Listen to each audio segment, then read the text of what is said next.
কুরআনকে ভালোবাসা,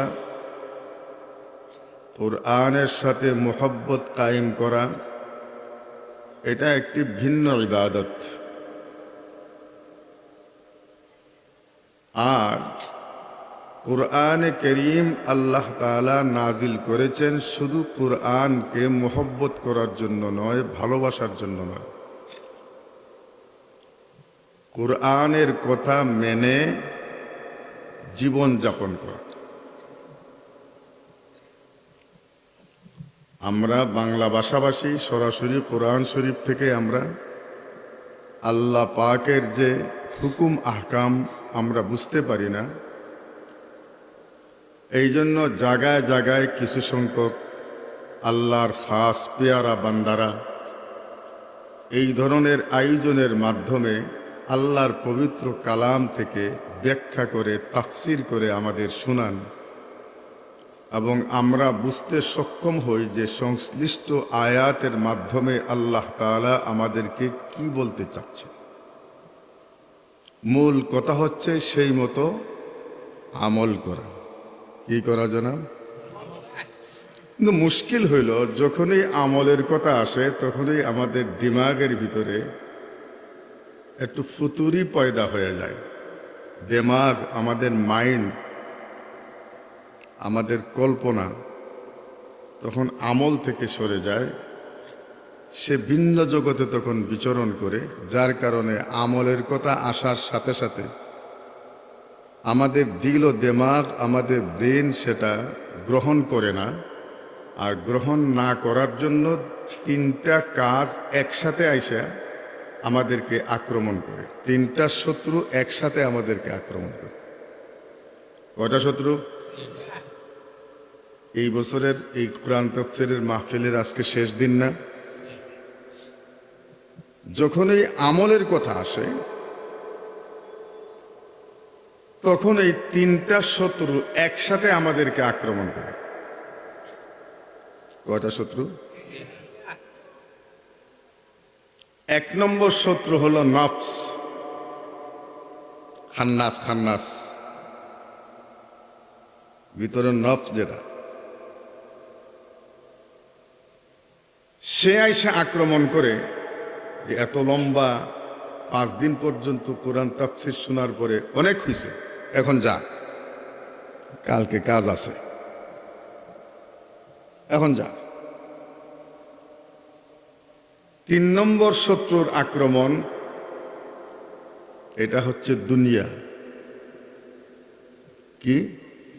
দুনিয়া। যে 5 দিন পর্যন্ত মাহফিল শুনছি, কাম কাজও তো আছে, যুক্তি আর কি, কাম কাজও তো আছে, কাম কাজ না করে কি আর সংসার চলে? কটা হলো? আর শয়তানকে রাখছে আমি 3 নম্বরে। দুনিয়ার সব মানুষ শয়তানকে আগে রাখে, আমি শয়তানকে রাখছি 3 নম্বর। 3 নম্বরে শয়তান আইসা 2 জনের সাথে যোগ দেয়, বলে আমিও তোদের সাথে আছি। শয়তান হচ্ছে যুক্তিবাদী, ও অনেক দূর চিন্তা করে। এই 2 জনের আক্রমণকে শয়তান তার প্রযুক্তি কুমন্ত্রণার মাধ্যমে আরো ধারালো এবং সুচারু করে শেষ পর্যন্ত আখিরি মুনাজাত হইয়া যায়, কিন্তু এর ভিতরে আমলের কি কথাবার্তা হলো এটা তার সাথে করে বাড়ি পর্যন্ত নিয়ে যাইতে পারে না। আপনারা চিন্তা করে দেখেন, অতীতের কথা চিন্তা করে দেখেন, এই শয়তান শেষের দিক দিয়ে আইসা উপস্থিত হয়। কারণ সব যার ভালো, শেষ যার ভালো।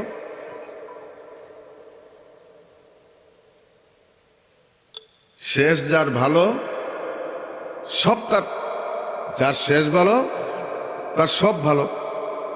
ইন্নামাল আমালু বিল খাওয়াতিন, ইন্নামাল আমালু বিল খাওয়াতিন। শেষ যার ভালো, সব তার ভালো। শেষটা যদি ভালো হয়, আপনি ফসলে ঠিকমতো সেচ দিতে পারেন নাই, বাছাই দিতে পারেন নাই, ঠিকমতো পাহারাদারি করতে পারেন নাই, কিন্তু আল্লাহর ফজলে ফসল যখন কাটবেন তখন ক্ষেত ভরা পরিপূর্ণ ফসল, তখন কি বলবেন? এটাই তো শেষ। এই ফসলের জন্যই তো এত মেহনত, শীতকালে কিসের মাঘ, কিসের পৌষ, সকাল বিকাল রাত্র দিনে। কিন্তু আপনার তুতুবিচ্ছিত হওয়ার পরও ফসলটা যখন ক্ষেত ভরা হয় তখন খুশি না বেজার? অল্প স্বল্প খুশি না বেশি খুশি? বেশি খুশি। এই জন্যই বলা হয় ইন্নামাল আমাল বিল খাওয়াতিম, শেষ যার ভালো সব তার। এই শয়তান অনেক দূরের থেকে গুল্লি মারে, দূরের থেকে টার্গেট করে। সম্ভবত আরবি এক কিতাবে পড়ছিলাম, এই কথাতে শুরু করি।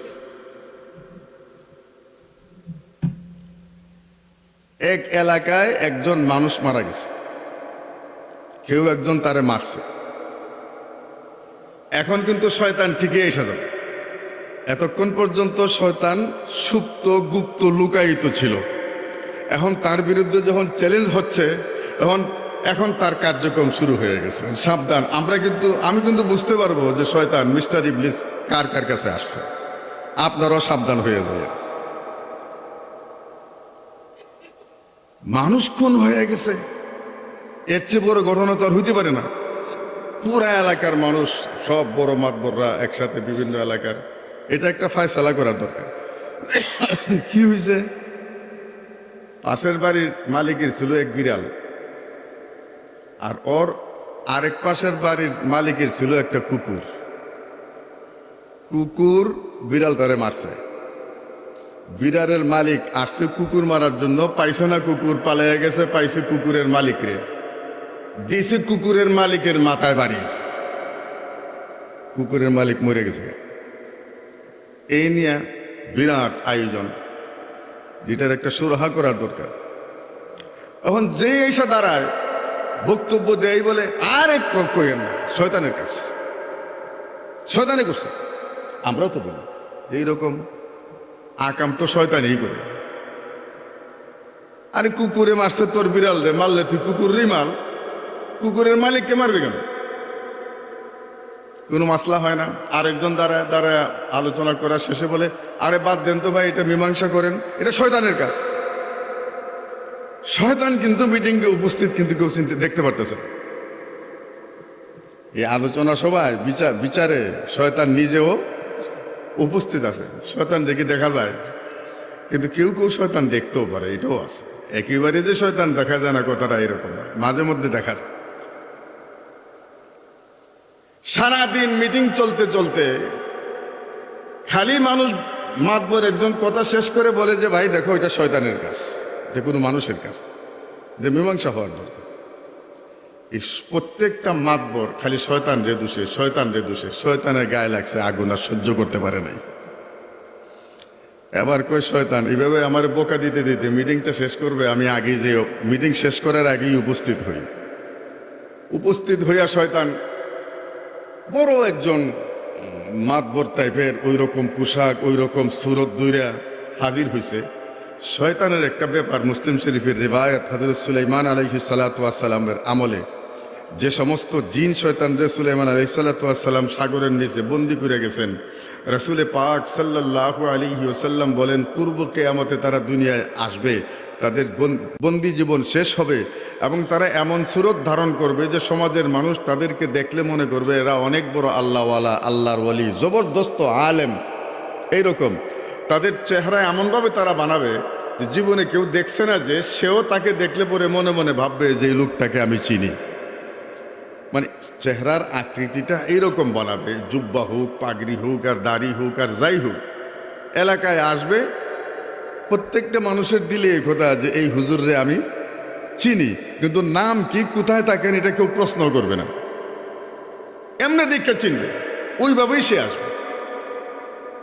নবী পাক সাল্লাল্লাহু আলাইহি ওয়াসাল্লাম বলেন, আয়েশা তারা কুরআন এবং হাদিসের উদ্ধৃতি দেয়া এমন কথা সমাজের মানুষকে বলবে যে সমাজের মানুষ জীবনে তারাও শুনে নাই, তাদের বাপদাদাও কোনোদিন দিন সম্পর্কে, ইসলাম সম্পর্কে এমন কথা শুনে নাই।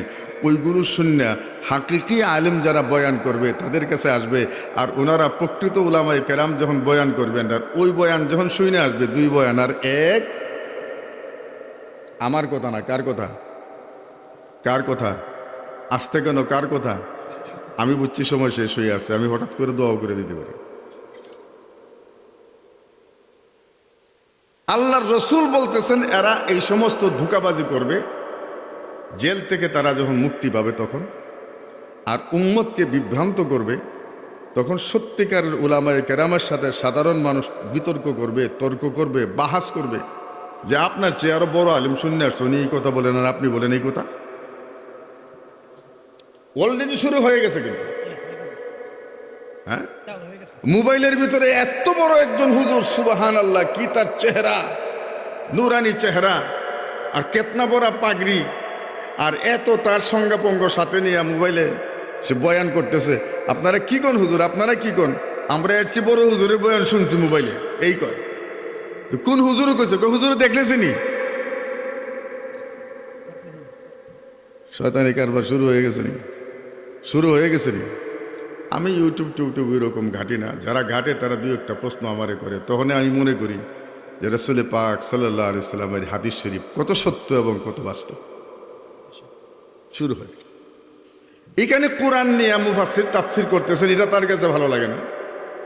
ওই জায়গায় দেখেন পাশে মাহফিলে না এসে আপনাদের এলাকারই মানুষ লোকজন আছে, ওরা মোবাইল নিয়ে গাটাগাটি করতেছে, কোন হুজুর কোন বক্তা কোন ওয়াজ করে। ওর সার্টিফিকেটও জানা নাই, কোন মাদ্রাসায় হাদিস পড়ছে তাও জানা নাই, তার উস্তাদের নাম কি তাও জানা নাই, ঠিকানাও জানা নাই। ইউটিউবের ভিতরে একটা নাম্বার থাকে, ওইখানে তারা আলোচনা করে। আর ওই শ্রেণীর লোকজন হাকিকি উলামায়ে কেরাম পুরাণ হাদিসের কথাবার্তা ওইগুলো নিয়ে মাশগুল হয়ে থাকে, এবং তারা দুনিয়ার ভিতরে দিন নিয়ে ফিতনায় মুবতালা হয়ে যায়, ফিতনায় মুবতালা হয়ে যায়। এরা নামাজের ভিতরে বেজাল্লা মাসআলা দেয়, রোজা সম্পর্কে বেজাল্লা মাসআলা দেয়, তালাক সম্পর্কে বেজাল্লা মাসআলা দেয়, ব্যবসা বাণিজ্য সম্পর্কে বেজাল্লা মাসআলা দেয়। এখন সত্যিকারের মাসআলা যারা দেয় তাদের সামনে আসার পর আপনি কি বলেন হুজুর, আমরা আর চেয়ে বড় হুজুরের বয়ান শুনে এসেছি, এই হুজুর দিকে এই কথা কয় আর আপনি এই কথা কন।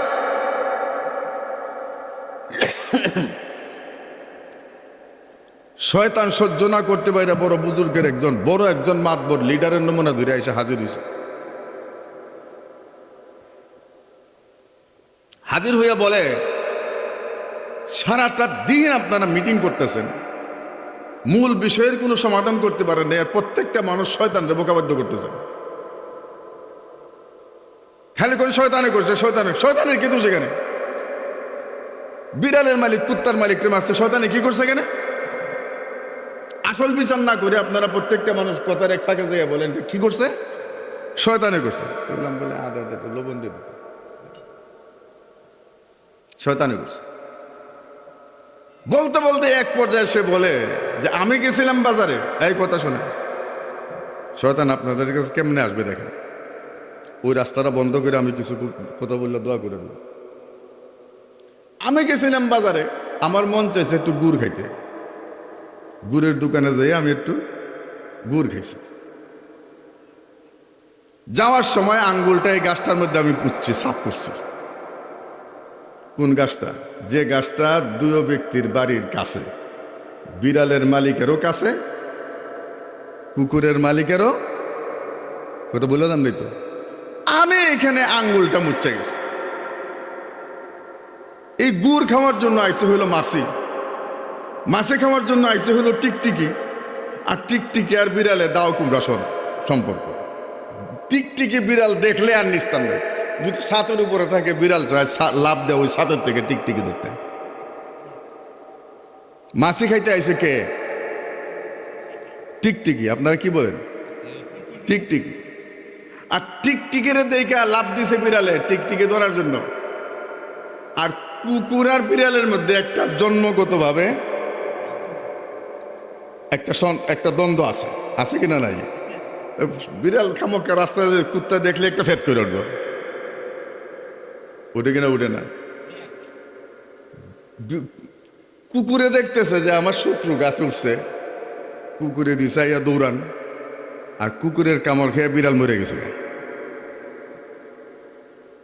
বিড়ালের চিল্লানো শুয়ে মালিক বাইরে হয়ে আইসা যখন বিড়াল মারা যাচ্ছে, হ্যাঁ লইছে লাঠি দিছি, কুকুরে দৌড়ান। কুকুরের মালিক এসে কয় এই থাম, কুকুর মানুষ করলে কয় যে রাখ, কুকুর যখন গেছে গে তোরই মেরা লই। যে লাঠিতে কুকুরে মারার কথা এটাতে মারছে কারে? কারে মারছে? কুকুরের মালিকরে মারছে। এই দ্বন্দ্ব শুরু হয়েছে। তো শয়তানে বলে প্রত্যেকটা মানুষ আপনারা আমারে দোষেন, বলেন যে এটা আমি করছি, এটা আমি করছি। আমি কি করছি? আমি গুড় খেয়ে গাছের মধ্যে আঙ্গুলে নামুচ্ছি। কথাটা বুঝছেন? হ্যাঁ, যে গুড় খেয়ে গাছের মধ্যে আঙ্গুল মুচ্ছে, গুড় খাওয়ার জন্য কেটে আইছে? হ্যাঁ, কথা কোনটা কেন? মাছে আইসে নি? মাছে খাওয়ার জন্য কেটে আইছে? টিকটিকিরে খাওয়ার জন্য কেটে আইছে? বিড়াল রেমারবার জন্য আইছে কেটা? কুত্তা কয় এগুলো তো সব একটাও আমি করি না, আমি তো শুধু আঙ্গুল মুচ্ছে গেছি। মনে রাখেন, তাফসির মাহফিলে বসার পরেও শয়তান এসে আপনাকে ধোঁকা দিবে। এটা এসে বলবে না তুই বাড়িয়ে যা, এটা এসে বলবে না ঘরে যেয়ে শুয়ে থাক। এটা পারবে না আপনাদের সাথে, কারণ এই এলাকার মানুষের সাথে এটা পারবে না। এখানে বছরের বছর এলাকায় কত তাফসির হয়, কত কোরআনের কথা হয়, কত আল্লাহর বলি, এরা বুজুর্গের কেরা বাসেন। শয়তান যদি ডাইরেক্ট এসে বলে যে আর 5 দিন শুনছর দরকার নেই, এখন জায়গা, এই শয়তানের এই কথা আপনারা কেউ মানবেন না। এটা শয়তান বুঝে দূরের থেকে গাছের মধ্যে আঙ্গুল মুচ্চার গুল লাগাইয়া দিব, আর মাছি আইব, টিকটিকি আইব, বিড়াল আইব, কুত্তা আইব, সাথে সাথে আমল ফেলাইয়া আপনিও দেবেন গায়ে। সরাসরি এসে বলবেন। এখন কেউ জিয়ে কি করতেছে দেখি একটু ফোন করিয়া, বেগম সাহেব কেমন আছেন, ঘুমের সময় হয়ে গেছে, নাতিটা কি করে? শয়তান দূরের থেকে টার্গেট করবে। সুতরাং এখন আমরা দেখলে বুঝতে পারবো যে মিস্টার ইবলিস কার কার সাথে কাজ করতেছে। শয়তান থেকে বাঁচতে চাইতো, শয়তান থেকে বাঁচতে চাইতো। লা হাওলা ওয়ালা কুওয়াতা ইল্লা বিল্লাহ, লা হাওলা ওয়ালা কুওয়াতা ইল্লা বিল্লাহ, লা হাওলা ওয়ালা কুওয়াতা ইল্লা বিল্লাহ। মুহতারাম হাজরিন, সূরা ওয়াকিয়ার 6 নম্বর আয়াত থেকে কয়েকটি আয়াত তিলাওয়াত করেছি। আমার মূল টার্গেট হলো যে আয়াতটা তিলাওয়াত করি নেই, পরবর্তী আয়াত। যদি ওইখানে যাইতে পারি তাহলে কিছু কথা আপনাদের খেদমতে আরজ করব ইনশাআল্লাহুল আজিজ। ওমা তৌফিকি ইল্লা বিল্লাহ। আল্লাহ পাক রব্বুল আলামিন কুরআনে কারীম নাজিল করেছেন।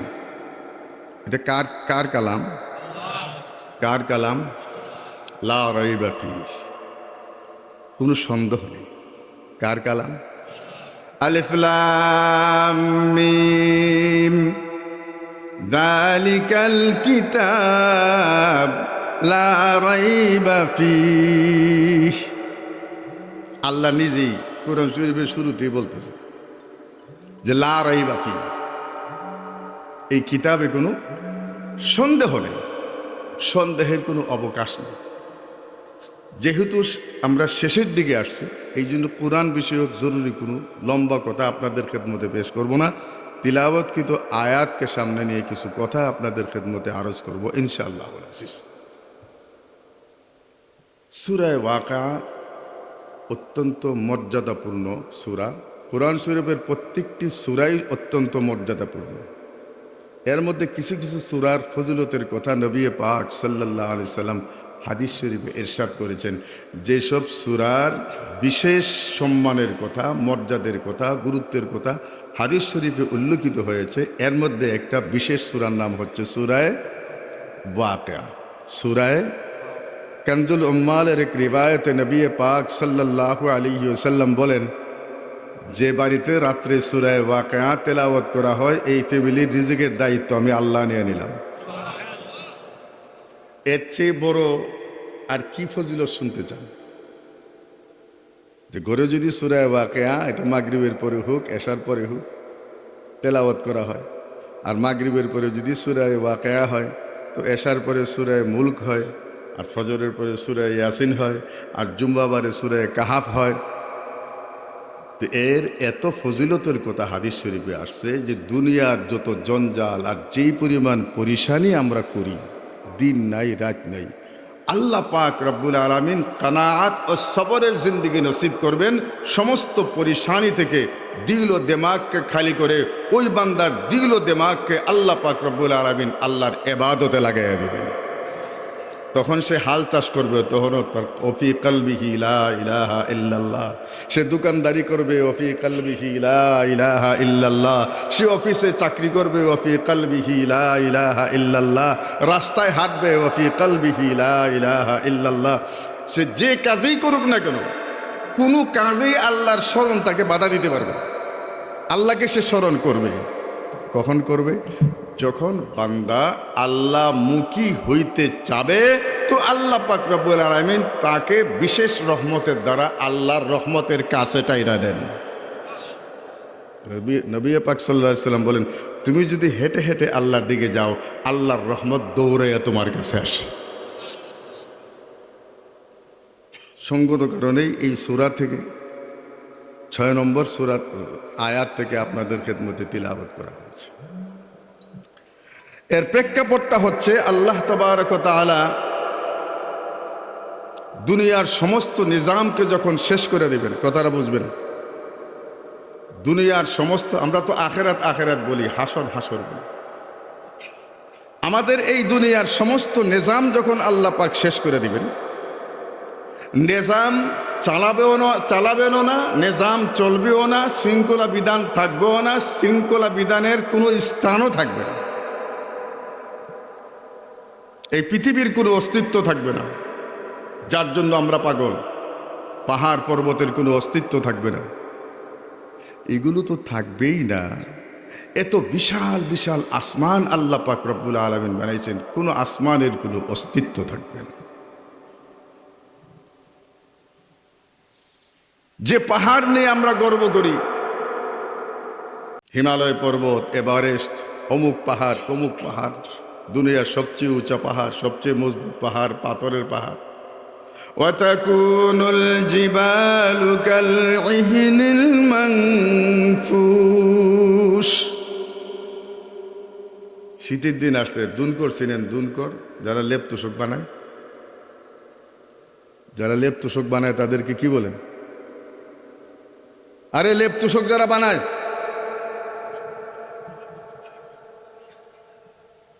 তুলাকে শুদ্ধ করার জন্য, মসৃণ করার জন্য, সুন্দর করার জন্য একটাতে বাড়ি দেয় না? কে লাঠি দেবে? লাঠি ছাড়াও আর একটা আছে। এই যে তুলাটাকে উড়ায়, আবর্জনা সাফ করে, এই বাড়ির ছুটে তুলার একটা অংশ বাতাসে উড়ে যায়। এত ছোট্ট অংশ যেটারে ধরাও যায় না, এটা বাতাসে উড়ে উঠতে থাকে, সূর্যের কিরণে দেখা যায়।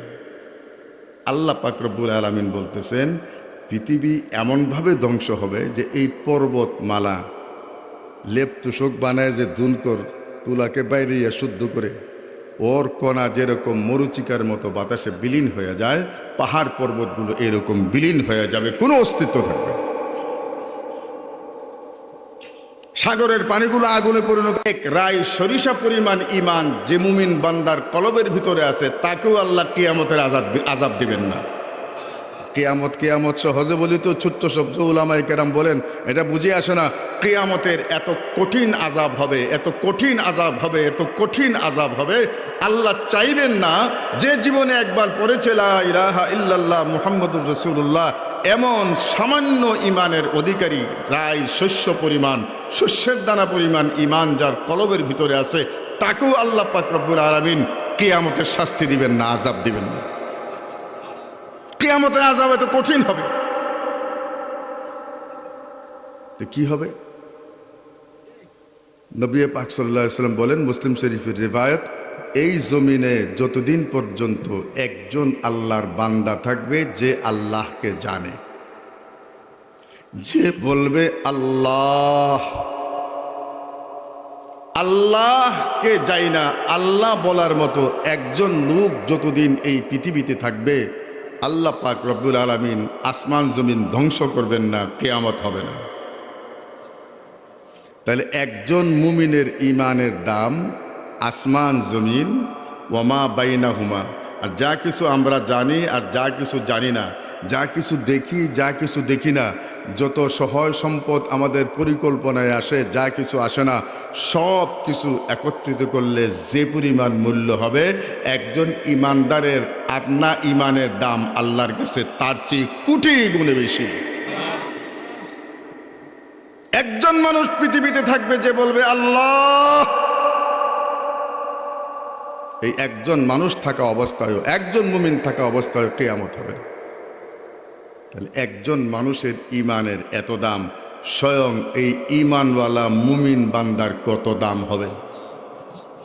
এই দৌলত, এই সম্পদটা আল্লাহ তাআলা আমাদেরকে নসিব করেছেন, বলি আলহামদুলিল্লাহ। যদি এই সম্পদ আমরা ধরে রাখতে না পারি তো আমাদের মতো হতভাগা আর কেউ হতে পারে। বহরহাল সবকিছু ধ্বংস হয়ে যাবে। আল্লাহ পাক রব্বুল আলামিন নিজে বলেন, কুল্লু মান আলাইহা ফান, কুল্লু মান আলাইহা ফান ওয়া ইয়াবকা ওয়াজহু রাব্বিকা যুল জালালি ওয়াল ইকরাম ফাবিআইয়ি আলাই রাব্বিকুমা তুকাযযিবান। আল্লাহ পাক বলতেছেন, সব যখন ধ্বংস হয়ে যাবে শুধুমাত্র আল্লাহর জাত বাকি থাকবে। গ্রহ নক্ষত্র সৃষ্টি জগৎ বলতে কোনো কিছুরই অস্তিত্ব থাকবে না। ওয়ায়াবকা ওয়াজহু রাব্বিকা যুল জালালি ওয়াল ইকরাম, একমাত্র আল্লাহ পাক থাকবে। আল্লাহ পাক রব্বুল আলামিন হযরত ইসরাফিলকে অর্ডার দিবেন, কথা বলেন জানো, দ্বিতীয় ফুৎকার, তৃতীয় ফুৎকার। ইসরাফিল আলাইহিস সালাতু ওয়াস সালামের ৩ নম্বর ফুৎকারের পরে যে অবস্থাটা হবে, এই অবস্থার কথা তিলাওয়াতকৃত আয়াতে আল্লাহ পাক রব্বুল আলামিন ইরশাদ করেছেন। আগের কথা তো 5 দিন পর্যন্ত শুনছেন, পরের কথাটা শুনে ঘরে নিয়ে যান কলবের ভিতরে। নবী পাক সাল্লাল্লাহু আলাইহি ওয়াসাল্লাম কিয়ামতের কথা যখন সাহাবায়ে কেরামের মজলিসে আলোচনা করতেন, আযাবে কবরের কথা বলতেন, দাজ্জালের কথা বলতেন, সাহাবায়ে কেরাম হুজুর দ্বারে কাঁদতে শুরু করতেন। ভয়ে তিনাদের খাবার বন্ধ হয়ে যেত, বেদিশা হয়ে যেত, এমনভাবে কাঁদতেন ভয়ে। আর আজকে তো আজকাল আমাদের ভিতরে আমরা লা ইলাহা ইল্লাল্লাহ মুহাম্মাদুর রাসূলুল্লাহ পড়েছি ইমানদার, আল্লাহ পাকের ভয় কি আমাদের অন্তরে আছে? যদি আল্লাহর ভয় আমাদের অন্তরে থাকে, আল্লাহকে ভয় করবে, মিথ্যা বলবে, দুইটাকে একসাথে হয়?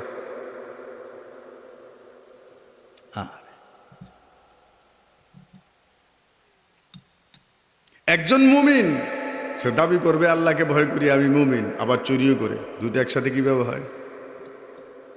মানুষের দুর্নাম করে, গীবত করে, শেকায়েত করে, নামাজ বাদ দেয়, রোজা বাদ দেয়, হারাম খায়, সুদের ব্যবসা করে, ঘুষ করে, যত অবৈধ কর্মকাণ্ড আছে সব করে, আবার বলে লা ইলাহা ইল্লাল্লাহ মুহাম্মাদুর রাসূল। তো সাহাবায়ে কেরামের সামনে যখন এইসব কথা নবীজি বলতেন, ওইভাবে তারা কাঁদতে শুরু করতেন এবং নিজেদেরকে তিনা বিলীন করে দিতে চাইতেন যে হে আল্লাহ আমার হাসর কি হবে, হে আল্লাহ আমার কবর কি হবে, হে আল্লাহ আমার মরণের সময় আমার কি অবস্থা হবে। এই চিন্তায় তারা পাগল হয়ে গেল। সর্বশেষ ফুৎকার নবী পাক সাল্লাল্লাহু আলাইহি ওয়াসাল্লাম বলেন, হাসরের ময়দান কায়েম হবে, হাসরের ময়দান। এবং হাসরের ময়দানটা আমাদের বর্তমান দুনিয়ায় আসরের আরাফার ময়দানকে কেন্দ্র করে হবে। কথা শুনলেন ভালোভাবে। হাজী সাহেবরা হজ করতে যান না? কথা বলেন না কেন? যাওয়ার সময় তো হয়ে গেছে। আরাফার ময়দান, দুনিয়ার সমস্ত মসজিদ ভেসে এসে সব আরাফার ময়দানের সাথে একত্রিত হবে। মসজিদগুলো মুসল্লিদের পক্ষে আল্লাহর দরবারে শাফাআত করবে, সাক্ষী দিবে। মসজিদ যারা নির্মাণ করছে, নির্মাণকারীদের পক্ষে আল্লাহর দরবারে তারা সাক্ষী দিবে, মসজিদ সাক্ষী দিবে। মসজিদকে মোহব্বতের সাথে যারা যত্ন করছে, পরিষ্কার করছে, তাদের পক্ষে আল্লাহর দরবারে ওই মসজিদ সফাই সাক্ষী দিবে। সুবহানাল্লাহ। বিরাট যখন ময়দান হয়ে যাবে, এরপরে হাসরের ময়দান কত বড় হবে এটা আল্লাহ পাক রব্বুল আলামিনের ইলমে আছে, কোনো মাখলুককে সে ইলম আল্লাহ পাক দেন নাই। হাসরের ময়দান কত বড় হবে, আমি একটা উদাহরণ আপনাদেরকে দিই। বুখারী শরীফ যে কিতাব কোরআনে কারীমের পরে আসহুল কুতুব বাদা কিতাবিল্লাহি তাআলা, কোরআনে কারীমের পরে সবচেয়ে বিশুদ্ধতম যে কিতাব হাদিস শরীফের বুখারী শরীফ, আপনারা সবাই নাম শোনেন।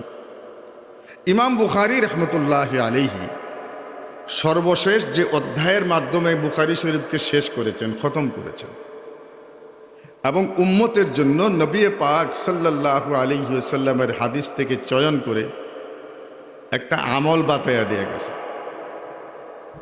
ওই অধ্যায়টা শুরু করেছেন ওয়ানাজাউল মাওয়াজিনাল কিসতা লিয়াউমিল কিয়ামা। আমি বান্দাদের নেকি এবং বদি ওজন করার জন্য হাসরের ময়দানে একটা পাল্লা, একটা মিজান কায়েম করব। আমরা তো পাল্লাই বলি না, এটা পুরা কথা বলবো না।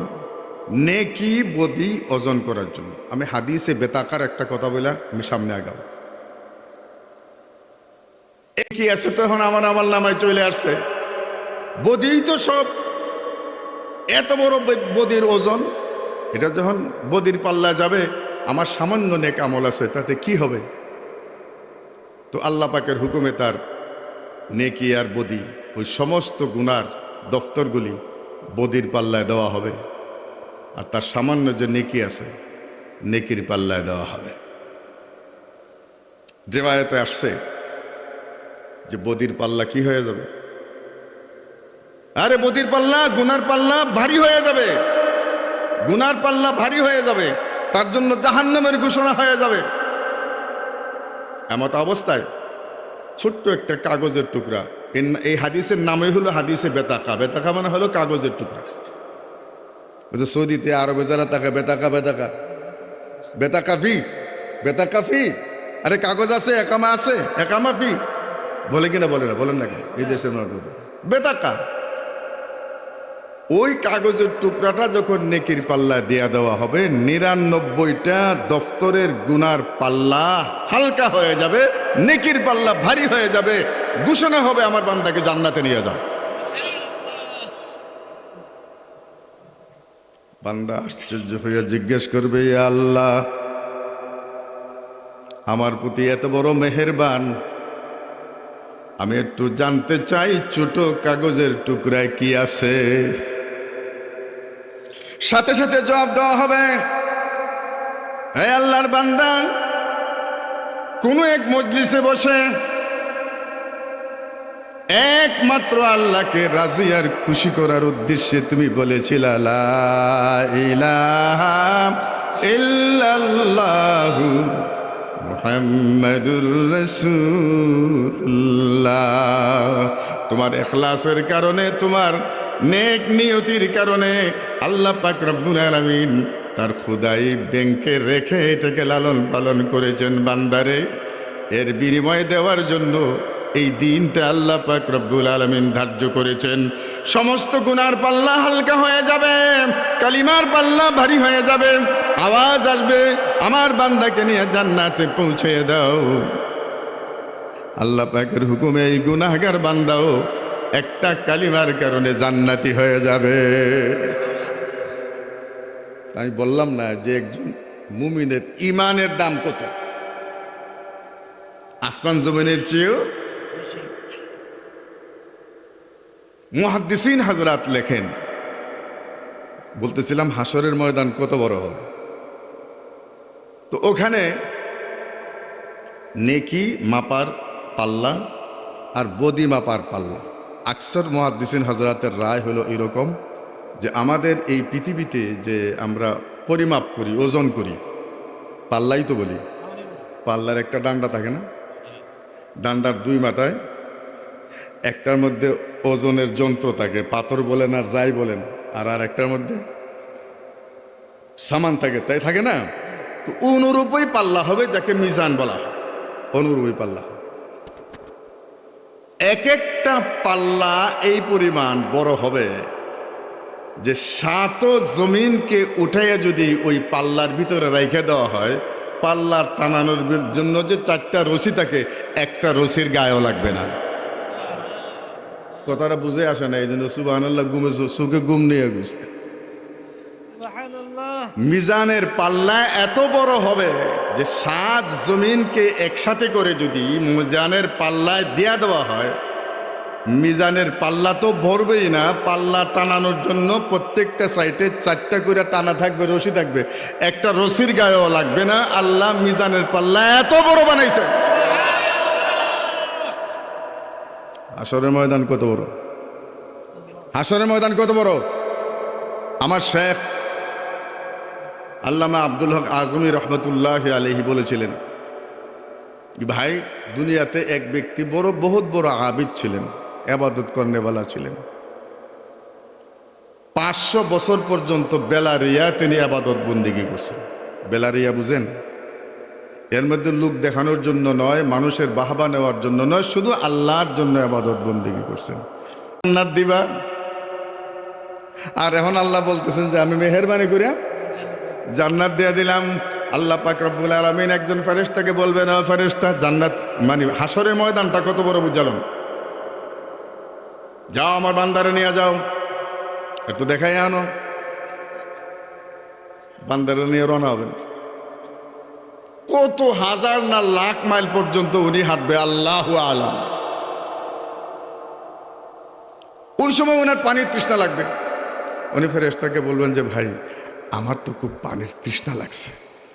ফেরেশতা বলবেন যে আল্লাহর বান্দা, পানি পান করানোর অনুমতি তো আল্লাহর পক্ষ থেকে আমার নাই, আপনাকে নির্দিষ্ট একটা স্থান পর্যন্ত নিয়ে যাওয়ার আমাকে হুকুম, ওই পর্যন্ত নিব, ওইখান থেকে ঘুরে আইসা আবার আল্লাহর দরবারে পেশ করব। এখন পানির যে তৃষ্ণা ধরছে, এমন তৃষ্ণা যত সময় যাইতেছে পানির তৃষ্ণা, হঠাৎ করে উনি দেখেন যে কয়েক পেয়ালা পানি নিয়ে একজন মানুষ বসে আছে, দৌড়াইয়া হুমড়ে খেয়ে যায়। ভাই দুনিয়াতে তো তৃষ্ণা লাগলে আপনার কাছে পানি চাইলে আপনি কি মানা করবেন? হোটেলে চান, ঘরে চান, যেখানে চান, পানি যদি তাকে কোনো মানা করবেন? মানা করবেন না। তো উনি মনে করছে যে আমার তৃষ্ণা লাগছে, এখানে এত পানি দেখা যায়, একটু পানি না। আয় পানিওয়ালা ভাই, এক গ্লাস পানি দিয়া, এক পেয়ালা পানি দিয়ে আমার জীবন বাঁচাও, তৃষ্ণায় পাগল হয়ে গেছি। পানির মালিক বলে, হ্যাঁ পানির দাম দিতে হবে। পকেটে হাত দেয়। কি আখিরাতের কাপড়ে কোনো পকেট থাকবো? 1000 টাকা নোট চলবো, সোনা গয়না চলবো, এমন তো পকেটও নাই। আয় ভাই আগে পানি খাওয়াও, দাম দিব। পানিওয়ালা বলে, দাম আগে শুনে নাও, আমার এই এক গ্লাস পানির দাম টাকা পয়সা স্বর্ণ গয়না নয় রে, আমার এক গ্লাস পানির দাম 250 বছরের ইবাদত। ওনার কাছে আছে কয় বছরের ইবাদত? চিন্তা করলো অর্ধেক দেই, তো বাসন তো দরকার, কিন্তু আসলে তো আর মরবে না, মরামরি নাই, মরা না। 250 বছরের বন্দেগী দিয়ে দিলাম। পানিওয়ালা বলে, মুখিক হবে না, তুমি সিগনেচার দাও। তোমার আমলনামা থেকে 250 বছরের ইবাদত আমাকে দিয়ে দিছ। দস্তখত দিছে, চিহ্নিত রাখছে। আল্লাহর ফেরেশতা এই জায়গার থেকে পার হইয়া যতটুক সামনে গেছিল আরো ততটুক সামনে গেছে, আবারও পানির তৃষ্ণা। পানি নাই হাশরের ময়দানে। আয় মুমিন মুসলমান ভাইয়ারা, সাবধান হয়ে যাও। কোরআনের ভাষায় দুনিয়ার বছরের যদি হিসাব করা হয়, 50,000 বছর একসাথে করলে যত বড় দিন হবে, হাশরের দিনের একটা দিন তার চেয়েও বড় হবে। মিকদারুহু 50 আলফ সানা। এক কাতরা পানির ব্যবস্থা থাকবে না, এক কাতরা পানির কোনো ব্যবস্থা থাকবে না। সেই কঠিন মুসিবতের দিনে এত বেশি পানির তৃষ্ণা হবে, সূর্য উল্টে দেওয়া হয়েছে। হাশরের ময়দানে সূর্যকে ভাও করে মাথার উপরে নিয়ে আসা হবে। এই জমিনের ভিতরে উর্বরা আছে, গাছগাছালি আছে, খাল বিল আছে, বাষ্প পাওয়া যায়, ঠান্ডা গরমের ব্যবস্থা আছে। আমার বন্ধুরা, আমার ভাইয়েরা, হাসরের ময়দানে সূর্য মাথার উপরে, এখন সূর্যের পিঠ আমাদের দিকে, তখন সূর্যের বুকটা আমাদের দিকে দেওয়া হবে। সূর্যের তাপ আরো বাড়াইয়া দেওয়া হবে, মাটি তামার মতো হবে। হাসরের ময়দানের খালি মাটির উপরে যারা পা রাখবে গুনাহগারের দলেরা, হাসরের ময়দানের মাটির তাপে মাথার মগজগুলো উতলাইয়া উতলাইয়া পড়বে। কারো পসিনা তার হাঁটুর সমান হয়ে যাবে, কারো পসিনা তার গলা সমান, বুক সমান হয়ে। একজনের পসিনা আরেকজনের গায়ে লাগবে না। ওয়ালা তাজিরু ওয়াজিরাতুন বিজরা উখরা। হাসরের ময়দানে আমার বন্ধুরা, একজনের গুনার বুঝার একজন বহন করবে না। আমারটা আমাকে বহন করতে হবে, আপনারটা আপনাকে বহন করতে হবে। আমারটা আমার বহন করতে হবে, আপনারটা। এখন বুঝেন তৃষ্ণা কি পরিমাণ লাগবে, তৃষ্ণা কি পরিমাণ। হ্যাঁ, আল্লাহর ফেরেশতা তৃষ্ণা লেগেছে। আল্লাহর বান্দা বলবেন পানি পান করানোর কোনো অর্ডার নাই, সে এখতিয়ার আমার নাই। আবার ওই পানিওয়ালার কাছে আসবে, ভাইরে এক পেয়ালা পানি দাও। পানিওয়ালা বলবে এক দাম এক রেট, 250 বছরের ইবাদত বিনিময়ে এক পেয়ালা পানি। আয়,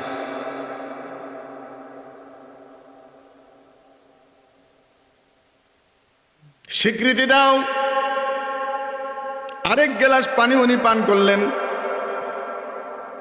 যাওয়ার পথে 250 বছরের ইবাদত, আসার পথে 250 বছরের ইবাদত।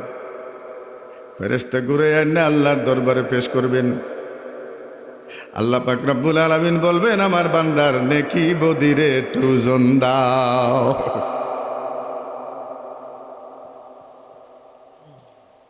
কি আছে গো, কি আছে? মিজানের পাল্লায় উঠাও, মিজানের পাল্লায় উঠাবেন।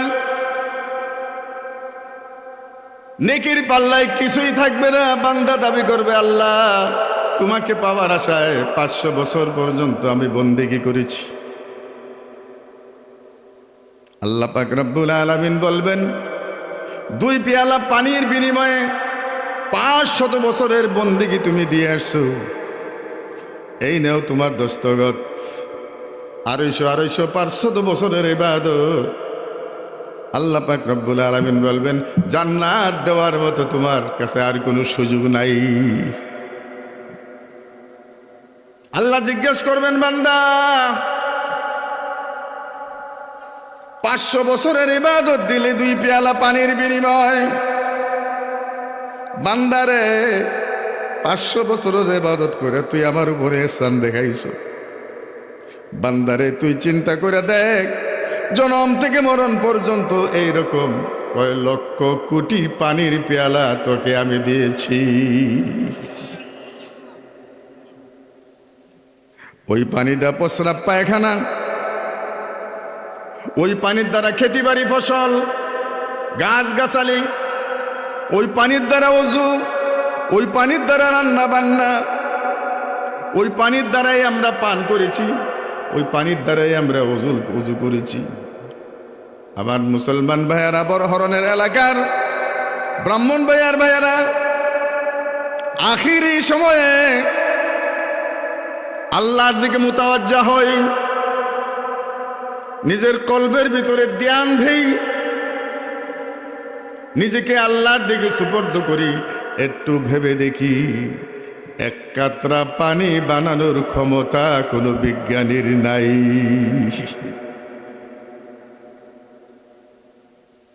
এরা বানাইতে পারে যেভাবে, যে উপকরণ, সে উপকরণ দিছে কেটা। অক্সিজেন নাই, অক্সিজেন বানাইতে পারে। যে উপকরণ দ্বারা মেডিকেল সায়েন্স অক্সিজেন বানায়, সে উপকরণের মালিক কে? আল্লাহ। তাহলে আমরা একটার সাথে একটা জোড়াতালি দিয়ে একটা কিছু বানাই, প্রকৃতপক্ষে আমরা তো সৃষ্টি করতে পারি না। আল্লাহ যা সৃষ্টি করেছেন এটাকে একটার সাথে আরেকটা জোড়াতালি দিই, এটাকে আমরা আবিষ্কার বলি।